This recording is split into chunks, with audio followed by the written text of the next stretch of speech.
tengo una pregunta para María. ¿Por qué se pide el estudio de trombofilia cuando tienen un evento tromboembólico en el embarazo y en el puerperio? Si se supone que el embarazo y el puerperio ya son como fisiológicamente protrombóticos, ¿no? Y si además se consideran factores provocadores menores. Y otra pregunta es, ¿cuánto tiempo hay que esperar para hacernos la analítica a estos pacientes después del embarazo? O sea, si por ejemplo, yo que sé, es una semana después de haber parido y tienen el evento tromboembólico, no sé si sabes cuánto tiempo hay que esperar para realmente pedirle todo el estudio. Básicamente es cierto que el embarazo ya de por sí, el puerperio, es un periodo donde tenemos una mayor tendencia a trombosis, pero es cierto que si tenemos una causa genética o adquirida que nos pueda justificar además que hagas el evento, pues es importante descartarlo, sobre todo para el futuro. Es por eso por lo que se pide. Porque ya de por sí el embarazo es un riesgo, pero si además tenemos un añadido, pues hay que tenerlo en cuenta para futuros embarazos, para dar consejo genético, en fin, es por eso. Y normalmente se tienen que esperar unos 3 meses, ¿vale? Porque de forma fisiológica ya en el embarazo se produce hasta un 30-40% de disminución de, por ejemplo, de la proteína C y de la S. Entonces, claro, si hacemos la medición de esas proteínas y las vemos disminuidas, pues no sabemos si es porque realmente tiene un déficit o es lo fisiológico del embarazo. Y un poquito eso, y sobre todo en el evento agudo es importante también no pedirlo porque vamos a tener un consumo de factores ya de forma fisiológica por el propio trombo. Gracias.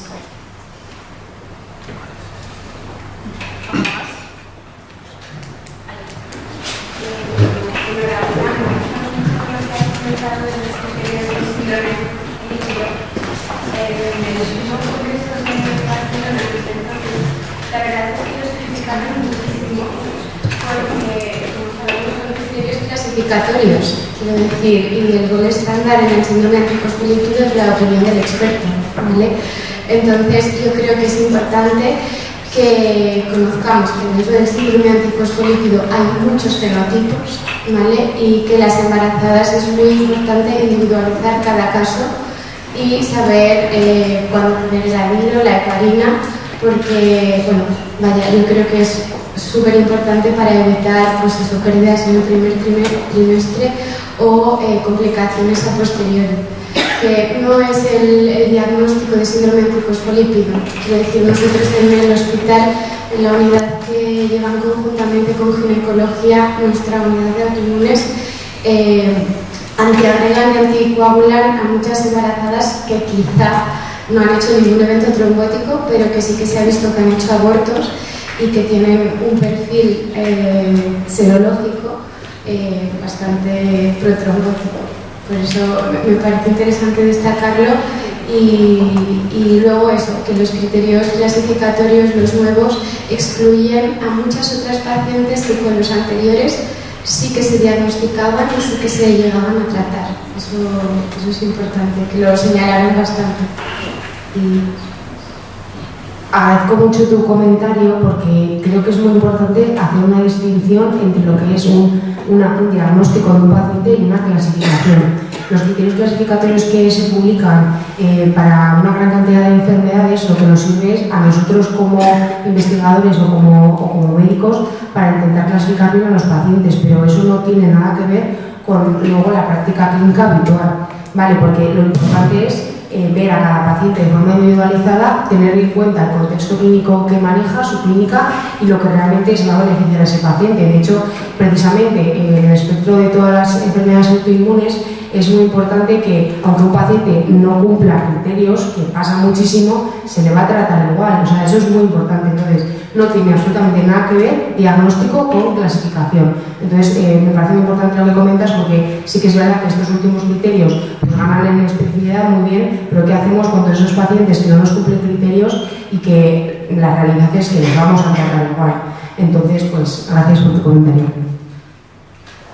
Incidir si puedo justo en este comentario que nosotros en la consulta que llevan los compañeros de asistencia compartida también en embarazo y medicina interna, se hace también un análisis de la indicación de anticoagulación en pacientes utilizando diferentes escalas, entre otras una escala que yo creo que igual habéis puesto incluso las dos en la presentación, que la escala de anticoagulación, o sea, las webs de anticoagulación y embarazo, en las que, aunque sí que es cierto que el factor de riesgo de embarazo no se considera como tal como un factor de riesgo mayor para trombosis, como tal, ¿no? Para llamarlo factor provocador, el odds ratio no es tan alta como, por ejemplo, una cirugía de trauma, una cadera o una cardíaca, ¿no?